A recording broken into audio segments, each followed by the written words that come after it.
പഴയ കാലങ്ങളിൽ തീരദേശ ജനങ്ങളുടെ ഒത്തൊരുമയുടെ സംഗീതമാണ് ഇത്. അന്ന് സമുദ്രത്തിൽ നിറയെ മത്സ്യങ്ങൾ ലഭിച്ചിരുന്ന കാലഘട്ടം. അന്തരീക്ഷ മലിനീകരണം ഇല്ലാത്ത, ജലമലിനീകരണം ഇല്ലാത്ത ഒരു കാലഘട്ടമായിരുന്നു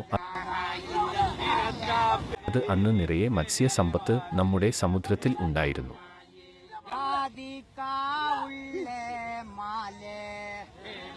ഇന്ന് കാലഘട്ടം മാറിയിരിക്കുന്നു. ജനങ്ങളുടെ ജീവിത വ്യഗ്രത കാരണം വളരെ വേഗത്തിൽ പണം സമ്പാദിക്കുക എന്ന ലക്ഷ്യം എല്ലാവരുടെയും തലച്ചോറിൽ കയറുകയുണ്ടായി. അങ്ങനെ ജീവിത സാഹചര്യങ്ങൾ മാറി. അന്തരീക്ഷ മലിനീകരണവും ജലമലിനീകരണം വർദ്ധിച്ചു. രോഗങ്ങളും പ്രകൃതി ദുരന്തങ്ങളും വർദ്ധിച്ചു. പ്രകൃതിയെ സംരക്ഷിക്കുക, പ്രകൃതി വിഭവങ്ങളുടെ ചൂഷണം തടയുക, മലിനീകരണം തടയുക. പുരാതന കാലഘട്ടങ്ങളിൽ ഉപയോഗിച്ചുകൊണ്ടിരുന്ന മത്സ്യബന്ധന സംവിധാനങ്ങളിലേക്ക് മനുഷ്യൻ മാറിയാൽ മാത്രമേ മത്സ്യസമ്പത്ത് ധാരാളം ലഭിക്കും.